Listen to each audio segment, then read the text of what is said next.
महाभोज संवेदना पक्ष हिंदी साहित्य 60 के दशक के बाद आमतौर पर मोह भंग के कारण ऐसी अवस्था में था जहां बाहरी सामाजिक जीवन के स्थान पर व्यक्ति के आंतरिक जगत का मनोविश्लेषणवादी तथा अस्तित्ववादी विश्लेषण प्रमुख हो गया था। 1967 के बाद से भारतीय राजनीति में तेजी से स्थितियां बदलने लगी। महाभोज में लेखिका ने भयावह होते हुए इस यथार्थ को समझने का ईमानदार प्रयास किया है। लेखिका का दृष्टिकोण महाभोज के प्रतिपाद को समझने के लिए लेखिका के दृष्टिकोण को समझना आवश्यक है। यह दृष्टिकोण उपन्यास की भूमिका तथा समर्पण के वक्तव्यों से स्पष्ट होता है। लेखिका की मान्यता है कि हमारा परिवेश ही हमारे व्यक्तित्व और नियति को निर्धारित करता है। लेखिका स्पष्ट कहती है कि इस परिवेश के प्रति किसी भी दायित्वशील व्यक्ति को जवाबदेही महसूस करनी चाहिए। वे उपन्यास की भूमिका में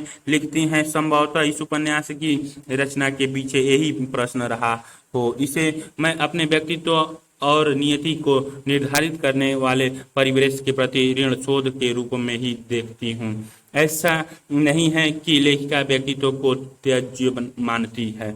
उनका मान्यता है कि यदि हमारा परिवेश स्वस्थ हो तो प्रत्येक व्यक्ति को अपने व्यक्तिगत और आंतरिक पक्षों पर ध्यान देने का पूरा अधिकार है। किंतु यदि परिवेश स्वस्थ नहीं है तो समाज का सदस्य होने के नाते प्रत्येक व्यक्ति का प्राथमिक दायित्व बनता है कि वह पहले परिवेश के लिए चिंतित हो। भूमिका में उनका कथन है, जब घर में आग लगी हो तो सिर्फ अपने अंतर जगत में बने रहना ही उसी का प्रकाशन करना क्या खुद ही अप्रासंगिक और हास्यास्पद और किसी हद तक अश्लील नहीं लगने लगता। महाभोज में रचनाकार ने अपने समय के तमाम अंधेरे को व्यक्त करने का प्रयास किया है। आजाद हिंदुस्तान में आज़ादी के सपने की मौत कैसे हुई है, नई नई शक्तियों ने देश को कैसे बांटा है, नए नेतृत्व ने किस प्रकार लोकतंत्र का माहौल बनाया है, सामाजिक जीवन में सकारात्मक परिवर्तन को किस प्रकार रोका गया है तथा इन सारे अंधेरों के बावजूद किस प्रकार स्थितियों के समाधान की संभावना बची हुई है। इस संश्लिष्ट यथार्थ को रचना में चरित्रों व घटनाओं की परस्पर सक्रियाओं के माध्यम से उभारा गया है। राजनीतिक विकृतियां महाभोज की मूल समस्या राजनीतिक विकृति की है। भारत की स्वाधीनता के बाद लोकतंत्र स्थापित हुआ, किंतु लोकतंत्र धीरे धीरे कैसे भीड़ तंत्र में बदल गया, यह उपन्यास बार बार इसी प्रश्न को उठाता है। लोकतंत्र के आने के बाद भारत के इतिहास में ऐसा पहली बार हुआ कि राजनीति सामाजिक जीवन की धुरी बन गई। किंतु भारत में जिस दौर में लोकतंत्र का विकास हुआ वह दौर आम भारतीय के लिए अशिक्षा व गरीबी का समय था। इस समय आम आदमी समानता, स्वतंत्रता, न्याय और जैसे आधुनिक मूल्यों से अनभिज्ञ था। लोकतंत्र में किस प्रकार विवेकशील निर्णय लिए जाने चाहिए वह इन बातों से बेखबर था। इस स्थिति के कारण राजनीति में संवेदनहीन अवसरवाद पैदा हुआ, भ्रष्टाचार पनपने लगा और एक अविश्वसनीय किस्म का दिखावट नेतृत्व विकसित होने लगा। इस रचना में राजनीति की संवेदनहीन अवसरवादिता को निम्न कथन से स्पष्ट किया गया। ज्योतिषी पर अंततः विश्वास है। स्कूल बापू को नीलम जो अभी पिछले महीने ही पहना और देखो रंग लाया, बीचू की मौत लगता है जैसे थाली में पर शक्कर मौका आ गया। उनके सामने जब आम जनता अपने प्रतिनिधियों के संबंध में विवेकशील निर्णय लेने में असफल सिद्ध होती है तो दिखावे की राजनीति का प्रचलन बढ़ने लगता है। राजनीति के विद्वान मानते हैं कि औसत भारतीय राजनीति में विवेक का काम कम, भावना का इस्तेमाल अधिक होता है। यही कारण है कि चुनाव से अचानक पहले चुनाव जीतने की रणनीति सामूहिक मनोविज्ञान पर निर्भर हो जाती है और नेतृत्व वर्ग को कई झूठे नाटकों के माध्यम से जनता को आकर्षित करना पड़ता है। इसका एक बेहद जटिल प्रसंग तब सामने आता है जब दास साहब हीरा को अपनी कार में बैठाते हैं जब दास साहब ने उसे गाड़ी में बैठने को कहा तो एकदम हक बका गया। जिंदगी में कब नसीब हुआ है उसे गाड़ी में बैठना, और वह भी दास साहब की गाड़ी में। दास साहब के इस बड़प्पन के आगे सभी नतमस्तक हो आए हैं। बड़े बूढ़े को तो सबरी और निषाद की कथाएं याद हो आई, किसी किसी को ईर्ष्या भी हो रही है। हीरा से बेटे तो जाने कितने के मरते हैं, पर ऐसा मान। लोकतंत्र में जैसे जैसे दिखावा महत्वपूर्ण होता है, वैसे वैसे नेताओं का व्यक्तित्व तो दोगला होने लगता है। जो वह वस्तुतः सोचता है उसे व्यक्त नहीं कर सकता, और जो व्यक्त करता है उसे महसूस नहीं करता। सफल नेता वही है जो व्यक्तित्व के भीतर तक ऐसे दोगलेपन का विकास करे कि उसकी वास्तविकता छिपी रहे और कृत्रिम आदर्श व्यक्त होते रहें। यही कारण है कि ऐसे व्यक्तित्व के स्वामी दास साहब राजनीति की बेहद उलझी हुई स्थितियों में सफल होते हैं। उनके संबंध में लेखिका कहती है, बात को अपने से अपने मन में होने वाली उथल पुथल से काटकर भी किया जा सकता है। यह गुर कोई दा साहब से सीखे। लेखिका उपन्यास में राजनीति के तमाम प्रसंगों को बेहद सूक्ष्मता के साथ व्यक्त करने में सफल हुई है। 1967 से भारत की राजनीति में भ्रष्टाचार का खुला खेल शुरू हुआ और सांसद धन पद की खातिर अपने दल की विचारधारा से खुलेआम समझौता करने लगे। यह भ्रष्टाचार की मानसिकता समय के साथ साथ बढ़ती गई और आज तो पूरे नंगेपन के साथ हमारे सामने प्रश्न बनकर खड़ी है।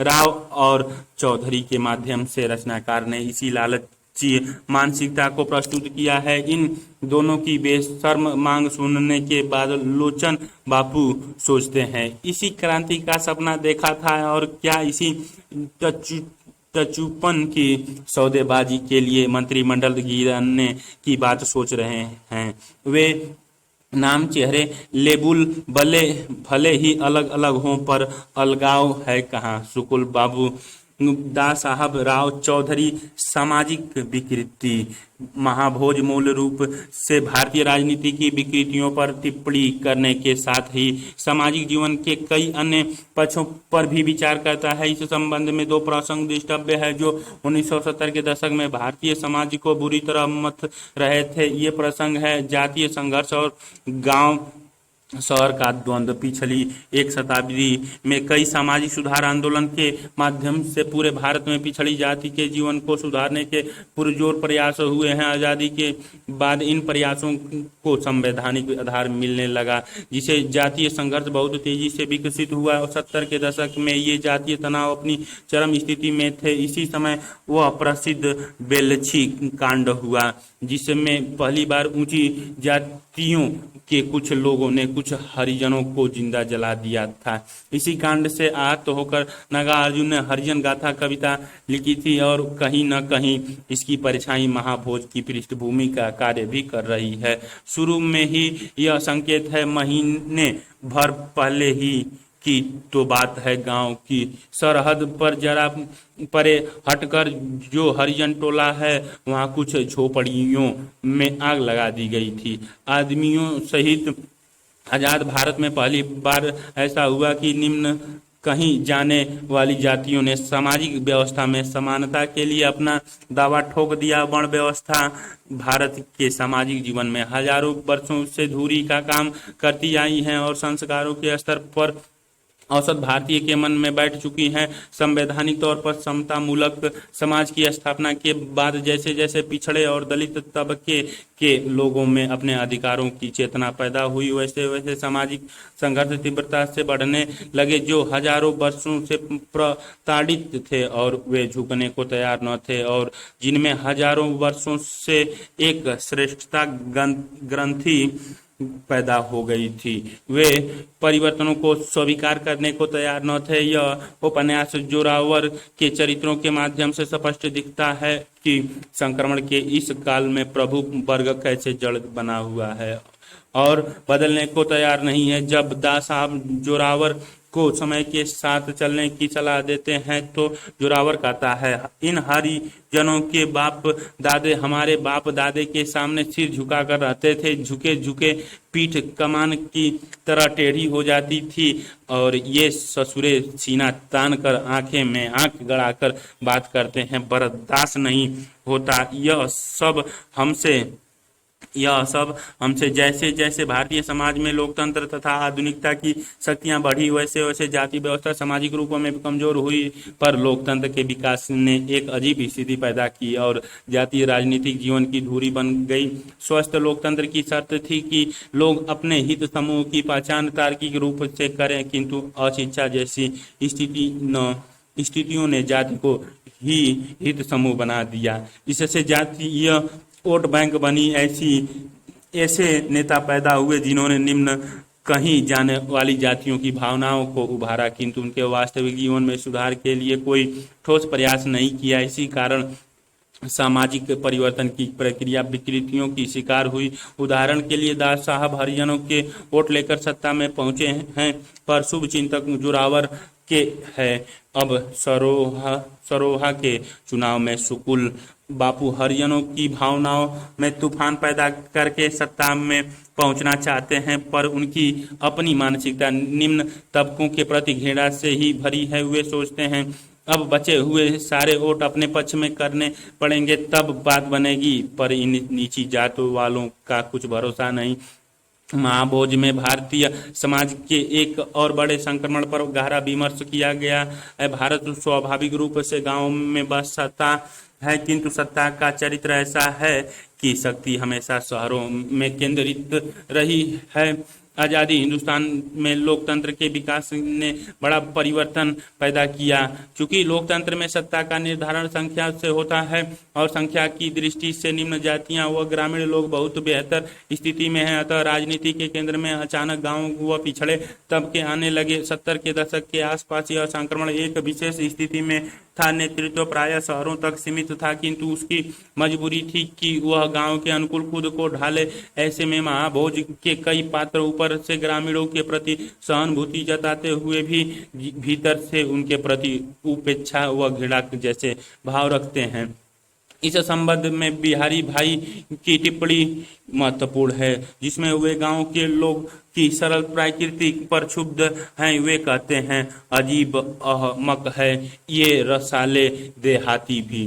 परसों सवेरे से कितना समझाया, किसी किसी तरह तैयार किया, पर दास साहब हीरा के घर चले गए। उसे अपनी गाड़ी में बिठा लिया तो बस निहाल। इसी प्रकार महाभोज में जिस चरित्र की थानेदार के रूप में कल्पना की गई है, वह भी ग्रामीणों की सरलता को लेकर बेहद आक्रामक मुद्रा में है। पुलिस वह शासन व्यवस्था कल्याणकारी राज्यों में कैसी होनी चाहिए, वह मूल्य इस थानेदार की सोच से बाहर है। उसकी दृष्टि में पुलिस का काम दमन करना मात्र है, अतः वह ग्रामीणों को शत्रु भाव से देखता है और सम्मानता है कि इनके साथ सख्ती किए बिना कोई चारा नहीं। वह सोचता है इन देहातियों से पाला पड़ेगा तो एक ही दिन में पता लग जाएगा। शहरी लोग भले नरमी से काबू में आ जाते हों, पर ये देहाती बुच्च डंडे के बिना कोई रास्ते पर ला सकता है इन्हें भला। बुद्धिजीवी वर्ग की भूमिका। महाभोज की लेखिका ने समाज के जीवन में इन बहुआयामी विकृतियों के पैदा होने के कारणों को सम्यक खोज की है। उनका मानना है कि यदि समाज में कहीं कुछ गलत है तो उसके पीछे एक सीमा तक बुद्धिजीवियों का दायित्व भी है, क्योंकि समाज को समुचित विचार देने का कार्य उनका ही है। यदि समाज में अंधेरा व्याप्त है तो उसे चीरने के लिए पहली चिंगारी जलाने का काम बुद्धिजीवियों का है। लेखिका की समस्या ठीक वही है जो अंधेरे में और ब्रह्म राक्षस कविताएं लिखते समय मुक्ति बोध के सामने है, और वह यह कि बौद्धिक वर्ग प्रायः सुविधाओं के सामने बिका हुआ है। इस उपन्यास में लोकतंत्र के चौथे स्तंभ के रूप में विख्यात पत्रकारिता के वास्तविक चरित्र का उद्घाटन किया गया है। लोकतांत्रिक सत्ता अपने रास्तों से न भटके और यदि भटके तो उस पर वैचारिक प्रहार किया जा सके। इस उद्देश्य को सामने रखने वाली पत्रकारिता जब सत्ता को चाकर बना जाती है तो वही स्थिति बनती है जो महाभोज के दत्ता बाबू की हुई है। बिकी हुई बुद्धि किन तनावों से ग्रस्त होती है, यह इस उपन्यास में तीखे व्यंग के माध्यम से प्रस्तुत किया गया है। रोज ही कागज रंगने वाले के लिए भी लिखना इतने संकट का काम हो सकता है, यह पहली बार महसूस किया दत्ता बापू ने। 2 लाइनें लिखते और 4 काटते। इस समय अपने लिखे को अपनी नज़रों से नहीं वरना दा साहब की नज़रों से देखकर तौल परख रहे थे। दत्ता बाबू बौद्धिक वर्ग का दूसरा प्रतिनिधि महेश है, जो सामाजिक अनुसंधान के उद्देश्यों से गांव आया हुआ है। उसके माध्यम से बौद्धिक वर्ग की दूसरी कमी को प्रस्तुत किया है। यही कमी है निर्जीव किस्म की तटस्थता। समाज में कुछ भी घट जाए, सकारात्मक सोच वाले व्यक्तियों की मौत ही क्यों न हो जाए, पर इन्हें सामाजिक घटनाओं में इन्वॉल्व नहीं होना है। बौद्धिक वर्ग की इस तटस्थता पर लेखिका ने विश्व के माध्यम से चोट कराई है। केवल नाराज ही नहीं, लड़ता था बका यादा हमसे कि आपसे पढ़े लिखे लोग खाली तमाशबीन ही बनकर बैठे रहेंगे, तो इन गरीबों की लड़ाई कौन लड़ेगा। जहां दिन दिहाड़े इतना जुल्म होता हो, वहां कोई कैसे अलग थलग बैठकर खाली कागज पोतता रह सकता है।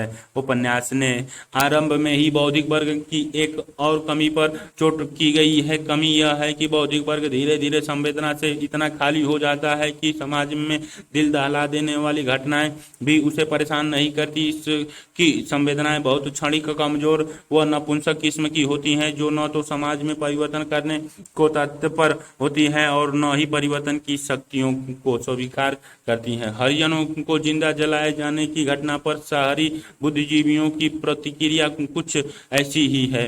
किसी ने सवेरे खुमारी में अंगड़ाई लेते हुए तो किसी ने चाय की चुस्की के साथ पढ़ा। देखा देखते ही चेहरे पर विषाद की गहरी छाया पुत गई। चाय की घूंट भी कड़वा हो गया। शायद ढेर सारी सहानुभूति और दुख में लिपट कर निकला। ओह हरिबाला, सिंपली ह्यूमन, कब तक यह सब और चलता रहेगा। तंततः और पन्ना पलटा गया। थोड़ी देर बाद गांव वालों की जिंदगी की तरह अखबार भी रद्दी के ढेर में जा पड़ा। समाधान का संकेत महाभोज की लेखिका अपने परिवेश का केवल तटस्थ चित्रण नहीं करती, इस परिवेश में वांछनीय परिवर्तनों के लिए जरूरी क्रांति चेतना का निर्वाह भी करती हैं। स्थितियां ऐसी कठिन व उलझी हुई हैं कि कोई साधारण व्यक्ति इनसे सीधे संघर्ष नहीं कर सकता, पर फिर भी कुछ लोग ऐसे हैं जो समझौते कर ही नहीं सकते। बीसू और बिंदा ऐसे ही चरित्र हैं। बीसू सामाजिक समस्याओं को लेकर कितना चिंतित रहा है, यह उसके पिता हीरा के कथन से स्पष्ट है। जब से हरिजन टोला माँ अंगजनी भई ना सरकार, तब से ऊ काहू से लड़बो नहीं करा। बस भीतरे भीतर कल्पत रहा, बहुत रोवा रहा। उई दिन सरकार बहुत रोवा रहा। कबो कबो तो रात भर छटपट छटपट करे सरकार। बीसू की क्रांति चेतना उसकी मौत के साथ खत्म नहीं हो जाती, बल्कि बिंदा के चरित्र में शामिल हो जाती है।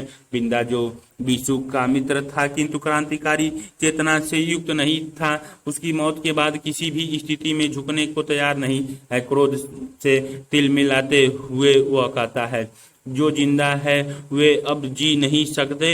अपने इस देश में मार दिए जाते हैं कुत्ते की मौत जैसे बीसू को मार दिया गया। सोच सोच कर ही दिमाग की नसें फटने लगती हैं। बिंदा की गिरफ्तारी के बाद ऐसा लगता है कि क्रांति की यह मशाल अब बुझ जाएगी, पर यही उपन्यास एक नाटकीय मोड़ लेता है। सक्सेना की समस्या ठीक वही है जो अंधेरे में के नायक की है या किसी भी दायित्वशील मध्यवर्गीय व्यक्ति की है। वह जीवन की सुरक्षाओं के नाम पर भय और लोभ के दायरे में फंसता चला जाता है और सामाजिक दायित्व की चेतना से पलायन करता रहता है। ऐसी स्थिति में उसका भौतिक जीवन भले ही सुविधापूर्ण हो जाए, मन के स्तर पर वह सदैव अपराध बोध से ग्रस्त रहता है। यही अपराध बोध सक्सेना को है, क्योंकि वे एक ऐतिहासिक मौके पर सामाजिक दायित्व को व्यक्तिगत हित के लिए छोड़ देने के लिए खुद को बराबर दोषी ठहराते हैं। उन्हें याद आता है कि वे कैसे अपनी जान बचाने के लिए दिनेश को निहत्थे अंग्रेजों की गोलियां खाने के लिए छोड़ आए थे। वे बार बार संकल्प करते हैं कि अब दबावों के सामने नहीं झुकेंगे, पर हर बार अंततः झुक ही जाते। उनकी जटिल मानसिक स्थितियों का वर्णन उपन्यासकार ने निम्न रूप में किया है। कितने दिनों तक एक भयंकर अपराध बोध के नीचे घुटा घुटा और मरा मरा महसूस करते रहे थे, पर तब से लेकर आज तक उनके भय और मोह का दायरा बढ़ता ही गया। इस दृष्टि से उपन्यास का अंत बेहद महत्वपूर्ण है। मिस्टर सक्सेना के भीतर संकल्पों और विकल्पों की यह दुर्निवार स्थिति उपन्यास के अंत में आकर समाप्त हो गई है। मुक्ति बोध की शब्दावली में कहें तो मध्यवर्गीय बुद्धिजीवियों का व्यक्तिवातावरण हो गया है। यही इस उपन्यास की प्रारंभिक घोषणा भी है। उपन्यास का समर्पण इसी क्रांति चेतना को इन शब्दों में किया गया है। दुर्निवार सम्मोहन भरी उस खतरनाक लपकती अग्निलीक के लिए जो बीसू और बिंदा तक ही नहीं रुकी रहती। महाभोज के नामकरण की प्रासंगिकता रचनाकार के समक्ष एक बड़ी चुनौती। रचना को समुचित नाम देने की होती है। नामकरण वह प्रतीक है जो रचना के संपूर्ण कथ्य को पाठक के मन में मूर्त करता है। मन्नू भंडारी ने अपने इसी छोटे से उपन्यास में तत्कालीन राजनीतिक और सामाजिक स्थितियों से उभरने वाली निराशा का संश्लेषित चित्र प्रस्तुत किया है और उसे बेहद अर्थ व्यंजक नाम महाभोज दिया है। महाभोज उस भोज को कहते हैं जो किसी की मृत्यु पर आयोजित किया जाता है। यह नाम सुनते ही कौतूहल होता है कि लेखिका किसकी मृत्यु के महाभोज की घोषणा कर रही है। रचना के अंत में इस भोज के अनेक संकेत हैं। DIG सिन्हा को पदोन्नति मिल गई है, जिसके उपलक्ष्य में उनके घर पर एक पार्टी दी गई है, जिसमें हाथ में कीमती गिलास थामे हुए शराब पीते हुए उच्च वर्ग के लोग सामाजिक समस्याओं पर स्थूल और सतही चर्चा कर रहे हैं। दूसरी तरफ सत्ता के समक्ष अपनी कलम को गिरवी रखने वाले दत्ता बापू सरकारी विज्ञापन और कम मूल्यों का कागज मिलाने के कारण मित्रों और सहयोगियों के साथ पार्टी करने के लिए किसी खास स्थान पर जाने की तैयारी कर रहे हैं। और तीसरी तरफ सुकुल बापू सबसे बड़ी रैली होने की खुशी में जश्न मना रहे हैं। यह भोज बीसू की मौत का नहीं है, न ही बिंदा की संभावित मृत्यु का है, अपितु यह महाभोज जो तो स्वतंत्र भारत की तथाकथित आजादी, लोकतांत्रिक व्यवस्था और नैतिकता की मौत का महाभोज है। यह उपन्यास उसी अंधेरे और मृत्यु पर्व की ओर संकेत करता है जिसकी ओर मुक्तिबोध ने अंधेरे में कविता तथा श्रीकांत वर्मा ने मगध कविता में किया है। मानवीय स्थितियों की मृत्यु मूलतः राजनीतिक विकृतियों के कारण हुई है, जो प्रोसेसन मुक्तिबोध की कविता अंधेरे में के स्वप्न में दिखा था, वह भोज के आते आते खुला यथार्थ बन चुका है। वहाँ नेता, पत्रकार, नौकरशाह, गुंडे रात के अंधेरे में साथ साथ चलते हैं, जबकि यहाँ वे दिन की रोशनी में भी साथ साथ हैं। लोकतंत्र का महानाटक इन्हीं के निर्देशन में खेला जा रहा है। दास साहब इस संपूर्ण परिदृश्य के सूत्रधार हैं तथा जानते हैं कि किस घटना तथा पात्र का कब, कहाँ और कैसे उपयोग किया जा सकता है। उन्हीं की सूक्ष्म बुद्धि का परिणाम है कि जोरावर हत्यारा होकर भी सुरक्षित रहता है। दत्ता बापू की आग उगलती कलम सरकार के पक्ष में शांत हो जाती है और DIG सिन्हा भी पदोन्नति पाकर IG बन जाते हैं। दूसरी ओर जो लोग इसी कुत्सित नाटक में शामिल होने को तैयार नहीं हैं वे सब हाशिए पर फेंक दिए गए हैं। बिंदा को मार डालने की तैयारी की जा चुकी है। मिस्टर सक्सेना निलंबित हो चुके हैं और लोचन भैया इन विकृतियों को देखकर भीतर ही भीतर घुट रहे हैं। यही वह त्रसाद स्थिति है जिसमें गुप्त अंधेरे के कारण दिशाएं सूझनी बंद हो गई हैं। इस स्थिति का प्रतीक महाभोज नामकरण रचना के आरंभ और अंत में एक तारतम्य है जो इस नामकरण को अधिक सार्थक बनाता है। रचना का पहला ही वाक्य है, लावारिस लाश को गिद्ध नोच नोच कर खा जाते हैं। यहाँ लावारिस लाश सिर्फ बीसू की नहीं है बल्कि प्रतीकात्मक अर्थ में यह लोकतांत्रिक व्यवस्था की लाश है।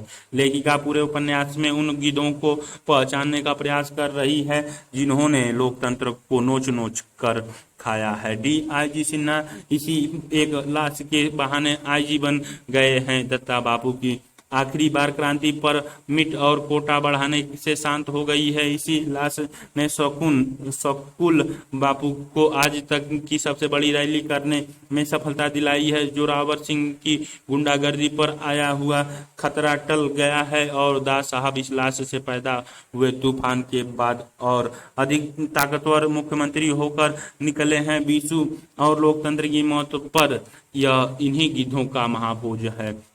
किंतु इसका अर्थ यह नहीं कि रचना यथार्थ की बदसूरती को निष्क्रिय भाव से स्वीकार लेती है। रचना इस महाभोज से टकराती भी है। उपन्यास के समर्पण में लेखिका लिखती हैं, दुर्निवार सम्मोहन भरी उस खतरनाक लपकती अग्निलीक के लिए जो बीसू और बिंदा तक ही नहीं रुकी रहती, यह संकेत उस क्रांति चेतना का संकेत है जो यथार्थ की ऐसी विद्रुपताओं और भयानकता में स्वतः जन्मती है। रचना चाहे सभी गिद्धों के महाभोज पर खत्म होती है किंतु अंतिम पंक्तियों में यथार्थ बदलने की छटपटाहट को भी व्यक्त करती है। मिस्टर सक्सेना इस चेतना के वाहक बने हैं।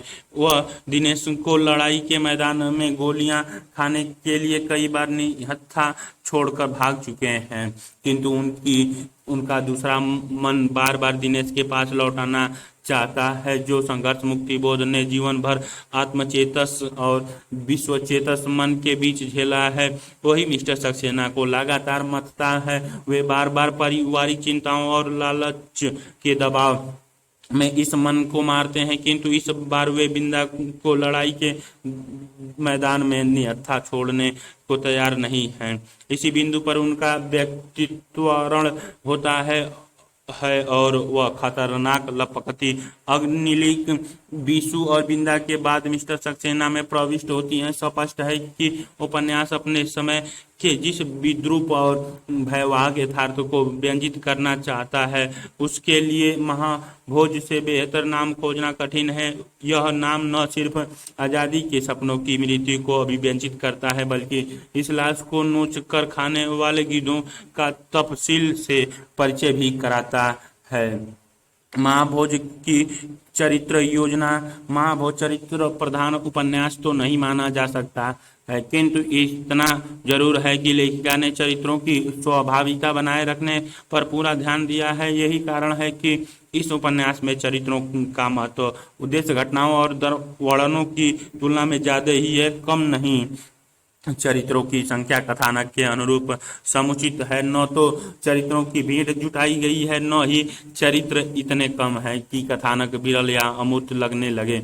चरित्रों की अनुपातिक महत्व का भी लेखिका ने पर्याप्त ध्यान रखा है। बिंदा, मिस्टर सक्सेना और दास साहब जैसे प्रमुख चरित्रों को काफी अधिक स्थान मिला है जबकि गौण चरित्र जैसे महेश, हीरा, गणेशी इत्यादि को एकधा स्थान पर ही लाया गया है। चरित्रों के अनुपातिक महत्ता पर ध्यान देने के कारण चरित्र योजना में कस्बा बना हुआ है, बिखराव उत्पन्न नहीं हुआ है। महाभोज के चरित्र स्वाभाविक जीवन के अत्यंत नजदीक हैं, इसलिए लेखिका ने इन्हें सिर्फ अच्छा या बुरा दिखाने के स्थान पर अच्छाई और बुराई के स्वघात के रूप में प्रस्तुत किया है। उदाहरण के लिए मिस्टर सक्सेना के भीतर अच्छाई और बुराई को लेकर जबरदस्त अंतः संघर्ष छिड़ा हुआ है जिसे लेखिका ने उपन्यास के अंतिम अंश में इस प्रकार व्यक्त किया है। आज तक वे भीतर उबाला और बाहरी दबाव के बीच टुकड़े टुकड़े होकर हमेशा घुटने ही टेकते आए हैं। हर बार दिनेश की लड़ाई के मैदान में ले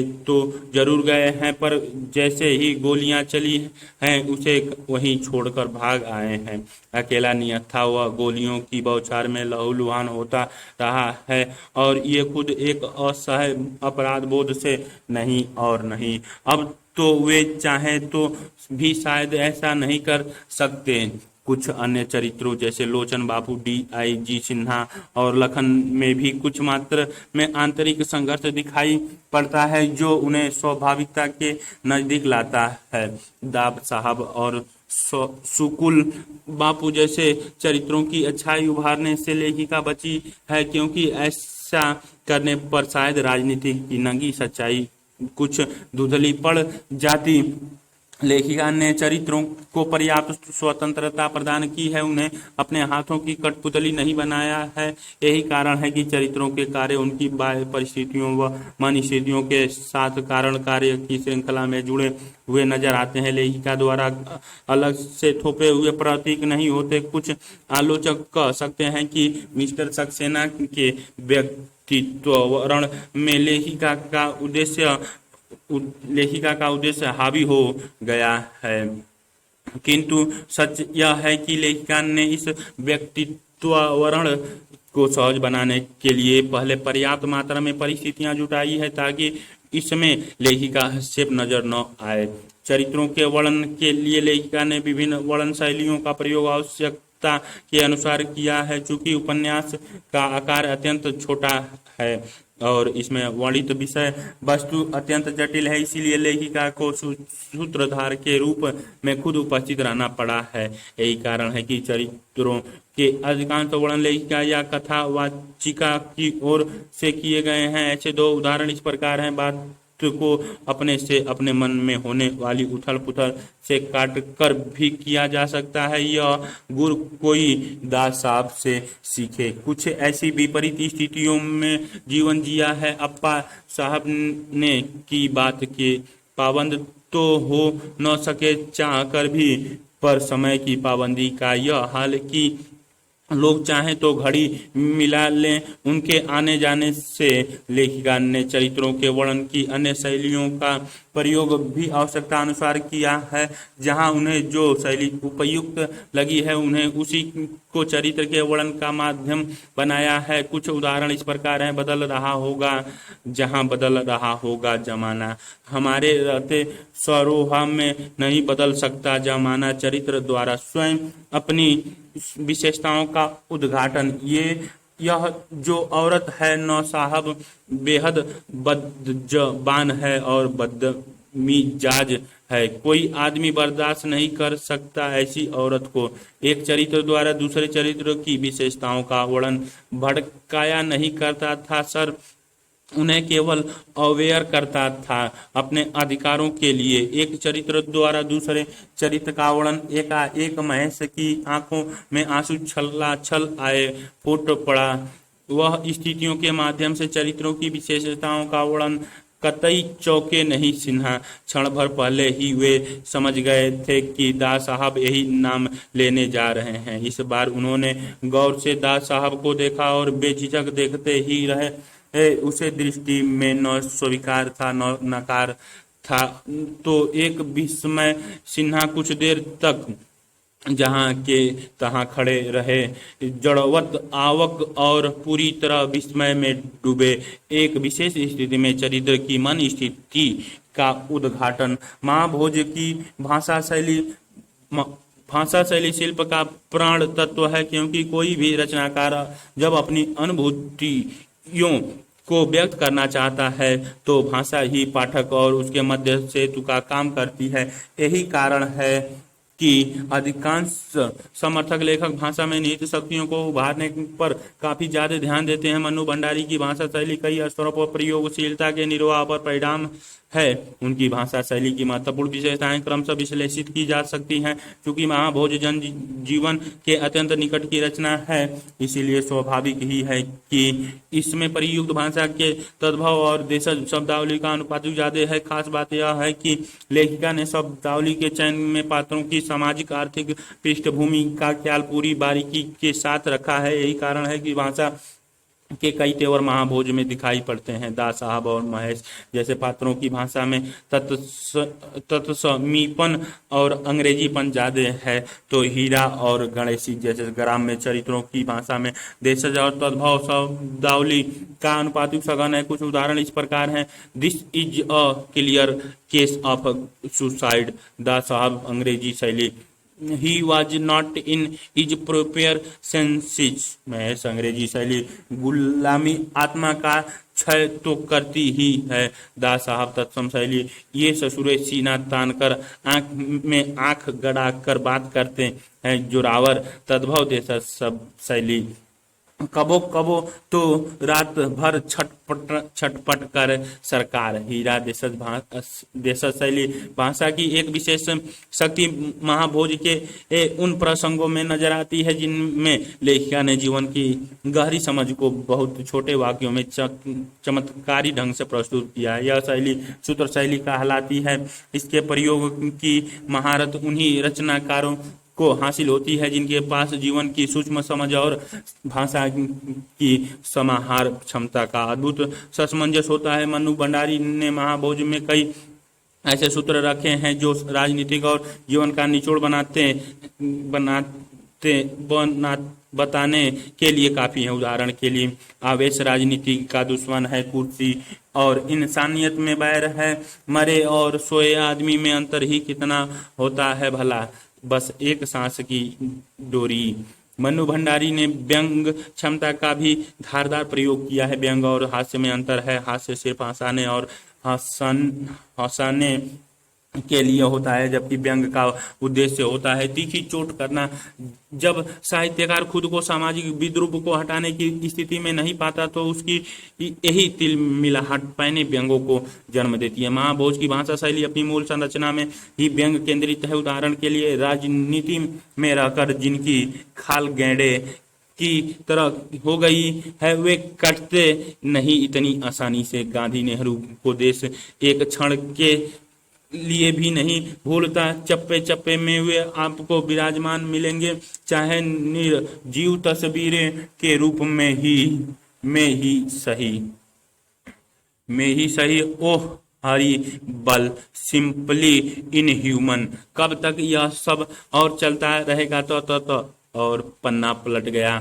थोड़ी देर बाद गांव वालों की जिंदगी की तरह ही अखबार भी रद्दी के ढेर में जा पड़ा। जो रचनाएं जन जीवन के अत्यंत नजदीक होती हैं उनकी भाषा में मुहावरों लोकोक्तियों का प्रयोग होता ही है। मनु जी ने महाभोज के ग्रामीण कथानक से न्याय करने के लिए इन तत्वों का भरपूर प्रयोग किया है। मुहावरों के जीवंत प्रयोग के कारण न सिर्फ भावमूर्त हो उठते हैं बल्कि उनमें लक्षणिकता और चमत्कार भी शामिल हो जाता है।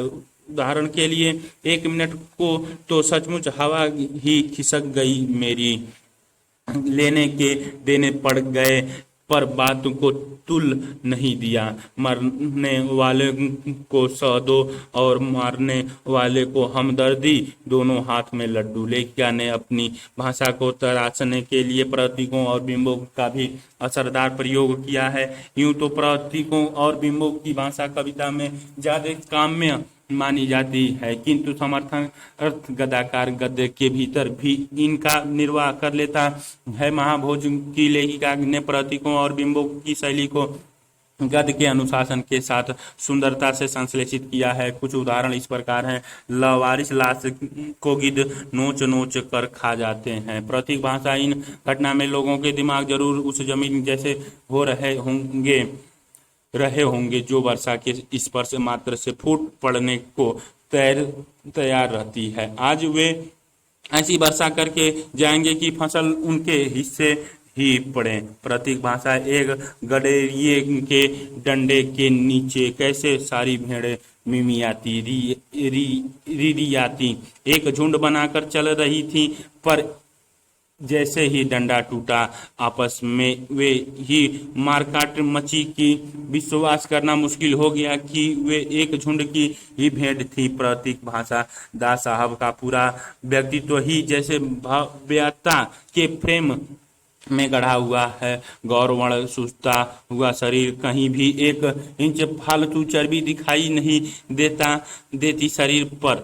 बोलते भी हैं तो आवाज में अधिक उतार चढ़ाव नहीं आता। बिंब भाषा, आवेश के मारे मुंह से थूक की छोटी छोटी फुहारें छूटने लगी। लखन के और सांवला चेहरा एकदम बैगनी हो उठा। बिंब महाभोज में नाटकीयता नाटक का आंतरिक गुण है, जिसका प्रयोग समर्थ रचनाकार अन्य विधाओं में भी करते हैं। नाटकीयता के प्रयोग से रचना की प्रभाव क्षमता बहुगुणित हो जाती है। मन्नू भंडारी फिल्म और टेलीविजन धारावाहिकों को समर्थ लेखिका रही है, इसीलिए स्वाभाविक तौर पर उन्होंने महाभोज में नाटकीय प्रभाव पैदा करके दिखाया है। गौरतलब है कि महाभोज उपन्यास के रूप में जितना सफल है, उतनी ही सफलता से इसके नाट्य रूपांतरण ने भी रंगमंच की दुनिया में परचम फहराया है। महाभोज के शिल्प में नाटकीयता के कई तत्व निहित हैं, जिन्हें बिंदुवार ढंग से इस प्रकार देखा जा सकता है। उपन्यास की शुरुआत ही नाटकीय सेंसेप्स के साथ हुई है। लावारिस लाश को गिद्ध नोच नोच कर खाए जाते हैं, पर बिस्तरे लावारिस नहीं। नाटक के विभिन्न सेट्स की तरह दृश्य योजना का प्रयोग। शहर के सबसे महत्वपूर्ण व्यक्ति दास साहब अपने निजी कमरे के एक कोने में अकेले बैठे हैं, मौन गंभीर। शहर का दूसरा सबसे महत्वपूर्ण कोना शकुल बापू का निवास स्थान है, शिक्षा मंत्री त्रिलोचन सिंह रावत की कोठी। जिस प्रकार नाटक में पात्रों की मुद्राओं का अंकन होता है, वैसे ही वर्णन इस उपन्यास में भी किए गए हैं। आत्मा के साथ बलात्कार करने की व्यथा क्या होती है, यह इन दिनों में ही जाना है। लोचन भैया ने बहुत बर्दाश्त कर लिया, अब तिल भर भी और नहीं वाली मुद्रा अपनाए घूम रहे हैं। पिछले हफ्ते से आवेश के मारे मुंह से थूक की छोटी छोटी फुहारें छूटने लगी। लखन के और सांवला चेहरा एकदम बैगनी हो गया। जिस प्रकार नाटक संवादों के माध्यम से आगे बढ़ता है, वैसे ही महाभोज में भी संवादों की प्रधानता। उपन्यास के तत्व देखें। नाटकीयता का सबसे महत्वपूर्ण तत्व होता है द्वंद्व योजना। इसका अर्थ है नाटक की कथा विभिन्न पात्रों के संघर्ष के माध्यम से विकसित होती है। महाभोज की द्वंद्व योजना अत्यंत सघन है। एक और दास साहब और शुकुल बापू का द्वंद्व है, दूसरी ओर दास साहब का द्वंद्व राव और चौधरी जैसे मंत्रियों के, दत्ता बापू जैसे संपादकों के साथ है। इन दोनों से गहरा द्वंद्व वह है जिसमें एक और बीसू बिंदा और सक्सेना दुर्निवार सम्मोहन भरी खतरनाक लपकती अग्निलीक के साथ खड़े हैं, तो दूसरी ओर उनके विरुद्ध सारे राजनेता, अफसर, बुद्धिजीवी और संपादक खड़े हैं। और इन सबके बीचों बीच सक्सेना जैसे चरित्रों में वह अंतर्द्वंद भी खुलकर मुखरा हुआ है, जिसकी चरम परिणति व्यक्तित्ववर्ण के बिंदु पर दिखाई पड़ती है। मन्नू भंडारी के प्रमुख उपन्यास 1 इंच मुस्कान 1962। मन्नू भंडारी की पहचान उपन्यास लेखिका के रूप में इसी उपन्यास से बनी। यह उनका अपना स्वतंत्र उपन्यास नहीं है, बल्कि इसे उन्होंने राजेंद्र यादव के साथ मिलकर लिखा है। आपका बंटी 1971 उपन्यासकार के रूप में मन्नू भंडारी की ख्याति का आधार यही उपन्यास रहा है। इसका उपन्यास में मन्नू भंडारी ने तलाकशुदा पति पत्नी और उनकी शिशु संतान को केंद्र में रखकर उसके चारों ओर की स्थितियों का ऐसा वास्तविक चित्रण किया है कि यह पाठक को झकझोर कर रख देता है। दाम्पत्य संबंध का विघटन और नए सिरे से नई जिंदगी जीने की कोशिश स्वतंत्र भारत, विशेषकर 60 से 70 के दशक की एक नई मानवीय सच्चाई है। किंतु तलाकशुदा पति पत्नी के बीच जब तक अबोध संतान भी उपस्थित हो, तो यह और अधिक चुनौतीपूर्ण व त्रसाद बन जाता है। मन्नू भंडारी ने इस आधुनिक जटिल स्थिति का गहरी संवेदनशीलता और तीखे यथार्थ बोध के साथ अंकन किया है। इस स्थिति की मूल संवेदना तो बंटी की पीड़ा ही है, जो अपने माता पिता के संबंध विच्छेद और उनके नए सिरे से दाम्पत्य संबंध शुरू करने के कारण अनचाहे अस्तित्व में परिणति हो गया है। पर तलाकशुदा पति पत्नी के नए संबंधों की मांग और संतान के प्रति संवेदनशीलता के तनाव का अंकन भी गहरी मनोवैज्ञानिक समझ के साथ किया गया है। महाभोज आपका बंटी के 8 वर्ष बाद ईस्वी में मन्नू भंडारी का दूसरा उपन्यास महाभोज प्रकाशित हुआ। व्याख्या अभ्यास महाभोज अभ्यास एक आज तक के वे भीतर उबला और बाहरी दबाव के बीच टुकड़े टुकड़े होकर हमेशा घुटन ही टेकते आए हैं। हर बार दिनेश को लड़ाई के मैदान में ले तो जरूर गए हैं, पर जैसे ही गोलियां चली हैं उसे वहीं छोड़कर भाग आए हैं। अकेला नियत था, वह गोलियों की बौछार से लहूलुहान होता रहा है और ये खुद एक असहाय अपराध बोध से नहीं और नहीं। अब तो वे चाहें तो भी शायद ऐसा नहीं कर सकते। संदर्भ प्रस्तुत पंक्तियां नव लेखन के दौर की प्रसिद्ध उपन्यासकार मन्नू भंडारी द्वारा रचित हिंदी के प्रतिनिधित्व राजनीतिक उपन्यास महाभोज से ली गई है, जिसका रचना 1979 ईस्वी में हुई। यह उपन्यास न सिर्फ राजनीतिक सत्यों का अभिव्यक्ति की दृष्टि से प्रशंसनीय है, बल्कि इसमें बुद्धिजीवियों का अंतर्द्वंद भी बेहद खूबसूरती के साथ उभरा गया है। प्रसंग ये पंक्तियां उपन्यास के अंतिम हिस्से से ली गई है, जहां मिस्टर सक्सेना का गहरा अंतर्द्वंद दिखाते हुए उपन्यास उनके व्यक्तित्व वर्ण के बिंदु तक पहुंचता है। इस दृष्टि से यह उपन्यास का बेहद नाटकीय मोड़ है। व्याख्या लेखिका मिस्टर सक्सेना के आंतरिक संघर्ष की अभिव्यक्ति करते हुए कहती हैं कि वे पिछले कई वर्षों से अपने मन के दो हिस्सों के बीच निरंतर चलने वाले तनाव से जूझ रहे हैं। एक मन का संबंध भीतर उबला के साथ है, जो उन्हें बार बार प्रेरित करता है कि तमाम लालच और भय को ठुकराते हुए नैतिक कर्तव्य के रास्ते पर दृढ़तापूर्वक चले, किंतु दूसरा मन बाहरी दबावों से प्रभावित है, जो समझता है कि परिवार दायित्व की पूर्ति, नौकरी और जीवन की सुरक्षा के लिए जरूरी है कि चुपचाप राजनीतिक आकांक्षाओं की बात मानते हुए नैतिक मन का दमन करें। दिनेश के प्रतीक के माध्यम से लेखिका बताती है कि हर बार उनका नैतिक मन बेहद आक्रामक हो जाता है, पर अंत व्यवहारिक मन के दबावों के सामने वे झुक जाते हैं, भीतर टूटते हैं, लहूलुहान हो जाते हैं। किंतु आज बिंदा की गिरफ्तारी ने उन्हें यह निर्णय लेने में समर्थ बना दिया है कि चाहे नौकरी और जीवन की सुरक्षा दांव पर लग जाए, वे अपने मानवीय व नैतिक कर्तव्यों से मुंह नहीं मोड़ सकते। विशेष आधुनिक काल के साहित्य में मध्यवर्गीय बुद्धिजीवी का अंतर्द्वंद केंद्रीय विषय के रूप में मौजूद रहा है, जो सबसे प्रभावशाली रूप में मुक्तिबोध की रचनाओं, विशेषतः अंधेरे में और ब्रह्म राक्षस कविताओं में नजर आता है। जो समस्या मुक्तिबोध या दायित्व चेतना से युक्त किसी भी मध्यवर्गीय बुद्धिजीवी की रही है, वही मन्नू भंडारी सक्सेना के माध्यम से व्यक्त कर रही है। एक दृष्टि से मोहन राकेश कृति आषाढ़ का एक दिन के कालिदास की मूल समस्या भी इसी अंतर्द्वंद की है। गौरतलब है कि मुक्तिबोध और मोहन राकेश की तरह मन्नू भंडारी का संबंध भी नव लेखन के दौर से रहा है, इसीलिए इन लेखकों की वैचारिक में गहरा साम्य परिलक्षित होता है।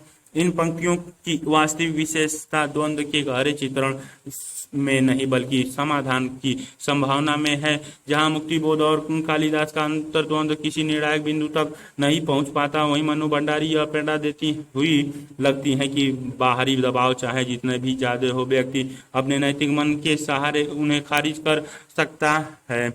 जिस समय की और इन पंक्तियों में इशारा किया गया है, वह आज के समय में और खतरनाक रूप में हमारे सामने खड़ी है। बाजार अर्थव्यवस्था ने मध्य वर्ग के लालच को बढ़ा दिया है और वह अपनी सुविधाओं की अंतःसाधना में वंचित वर्गों के प्रति संवेदनहीन होता जा रहा है। चिंता की बात यह है कि अब मध्य वर्ग के बुद्धिजीवी दायित्व चेतना से इतने रहित हो गए हैं कि उन्हें अंतर्द्वंद भी नहीं होता, चाहे विदर्भ के किसान आत्महत्या करते रहे और चाहे खैर लांजी या गोहान में दलितों को अमानवीय अत्याचार ही झेलना पड़े।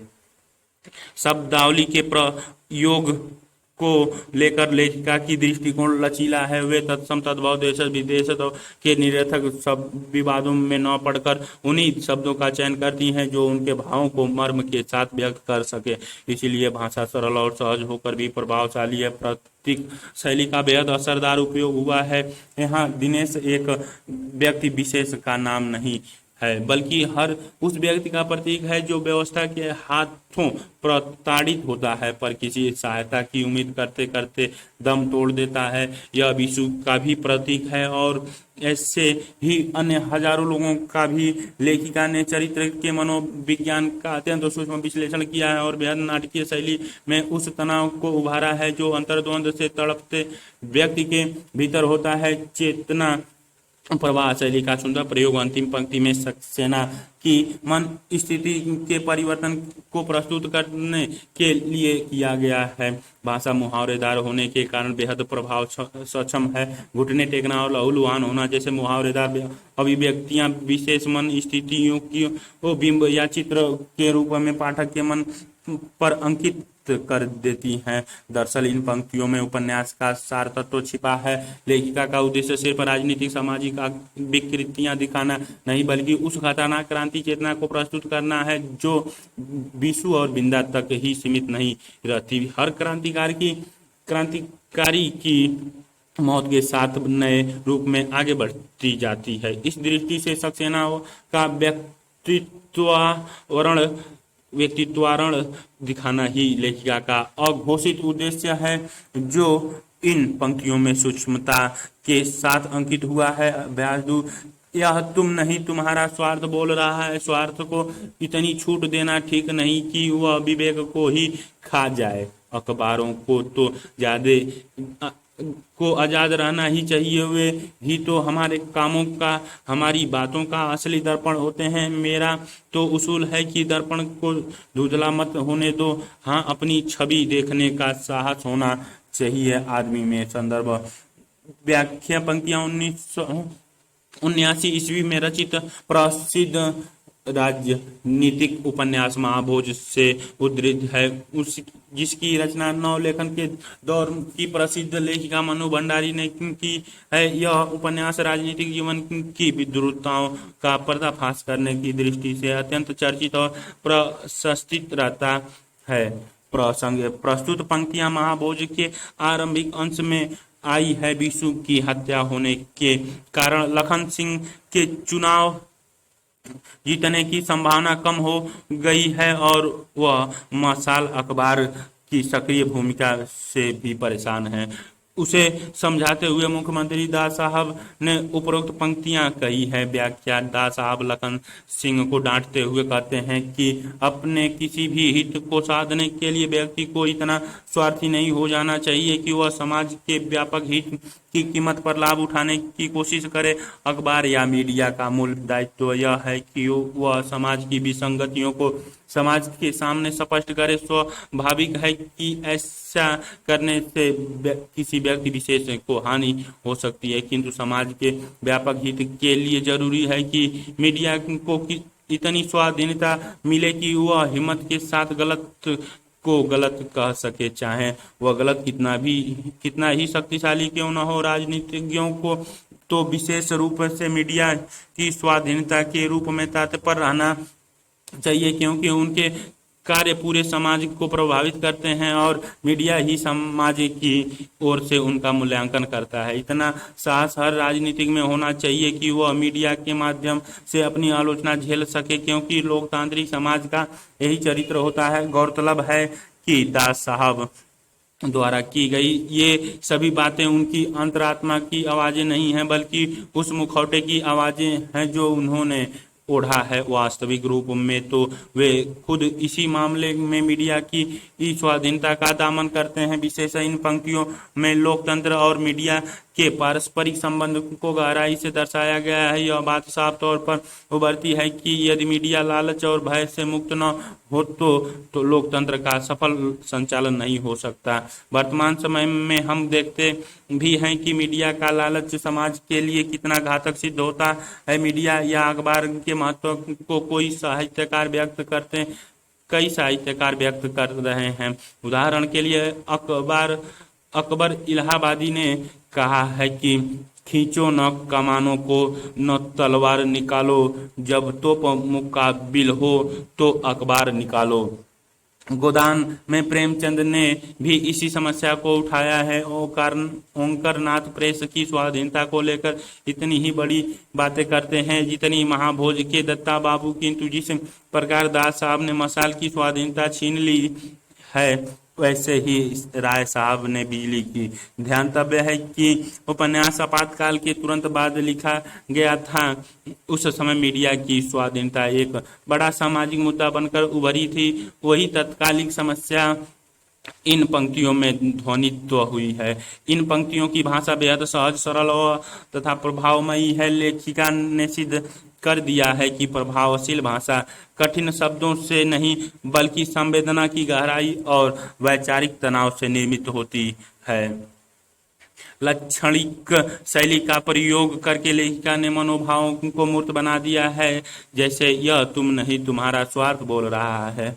अखबारों का महत्व बताने के लिए प्रतीक तथा उपमाओं शैलियों का प्रयोग किया गया है। दर्पण को धूंधला मत होने दो पूरा प्रसंग संवाद शैली का उदाहरण है, जिसमें छोटे छोटे और उचित संवादों के माध्यम से पूरी विचार श्रृंखला व्यक्त हुई है। एक विशेष दृष्टि से यह व्यंग शैली है, क्योंकि इस कथन में छिपे हुए व्यंग के माध्यम से दास साहब की कथनी और करनी का अंतराल उभरा गया है। सूत्र शैली का भी असरदार प्रयोग है, जैसे स्वार्थ को इतनी छूट देना ठीक नहीं कि वह विवेक को ही खा जाए। दरअसल ये पंक्तियां उपन्यास की सिर्फ 4 पंक्तियां नहीं हैं, बल्कि उपन्यास के राजनीतिक तेवर और लेखिका की सधी हुई औपन्यासिक शैली का सार तत्व है। ये इतने सशक्त पंक्तियां हैं कि पूरे उपन्यास का गहरा किंतु संक्षिप्त प्रभाव पाठक के मन पर अंकित कर देती हैं। अभ्यास 3 केवल नाराज ही नहीं लड़ता था बाकायदा हमसे कि आपसे पढ़े लिखे लोग खाली तमाशाबीन ही बनकर बैठे रहेंगे तो इन गरीबों की लड़ाई कौन लड़ेगा। जहां दिन दहाड़े इतनी जुल्म होता हो, वहां कोई कैसे अलग थलग बैठकर खाली कागज पोतता रह सकता है। प्रस्तुत पंक्तियां हिंदी की विख्यात उपन्यासकार मनु भंडारी द्वारा 1979 ईस्वी में रचित प्रसिद्ध राजनीतिक उपन्यास महाभोज जो से ली गई है। भारत की दलित समस्या, राजनीति की आंतरिक विद्रूपताओं, पत्रकारिता व अफसरशाही के भ्रष्टाचार तथा बुद्धिजीवियों की निसंगता आदि के स्पष्ट चित्रण की दृष्टि से महाभोज हिंदी का अत्यंत प्रशंसित उपन्यास है। प्रसंग ये पंक्तियां महेश नामक पत्र द्वारा कही गई है। मुख्यमंत्री के इस वायदे पर कि विशु की हत्या की जांच पुनः की जाएगी, एसपी मी सक्सेना को गांव के सभी संबंधित व्यक्तियों से पूछताछ के लिए भेजा गया है। महेश जो कि एक शोधकर्ता है और विशु का अच्छा दोस्त रहा है, वह विशु के संबंधों में ये पंक्तियां मिस्टर सक्सेना से कह रहा है। व्याख्या मोहन महेश कहता है कि विशु मेरे जैसे बुद्धिजीवियों के तटस्थता की कठोर आलोचना करता था।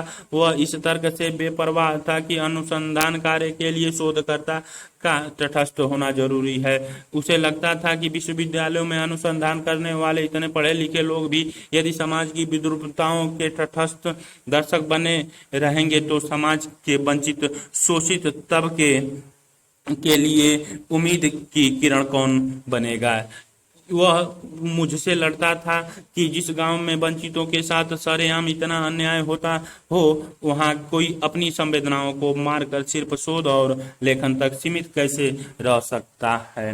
विशेष इन पंक्तियों में मनु भंडारी ने बुद्धिजीवियों की तटस्थता व असंगता की समस्या को रेखांकित किया है। देश की दुर्दशा के समय सबसे ज्यादा अपेक्षाएं मध्यवर्गीय बुद्धिजीवियों से ही होती हैं, किंतु वे कभी लोभ तो कभी भय के वशीभूत होकर तटस्थता की रामनामी ओढ़ लेते हैं। इस दृष्टि से यह वही समस्या है जिसे मुक्तिबोध ने अपनी हर कविता में बुद्धिजीवियों द्वारा ऐतिहासिक उत्तरदायित्व न निभा पाने की त्रासदी कहा है। मुक्ति बोध की चुभती हुई पंक्तियां बौद्धिक वर्ग है क्रांतिदास की राय के विचार का उद्भास भर इसी बात की ओर इशारा करती हैं। दिनकर भी सामाजिक संघर्ष में तटस्थ बने रहने वाले के प्रति अपनी नाराजगी इस प्रकार व्यक्त करते हैं। समर शेष है नहीं पाप का भागी केवल व्याध, जो तटस्थ है समय लिखेगा उनका भी अपराध।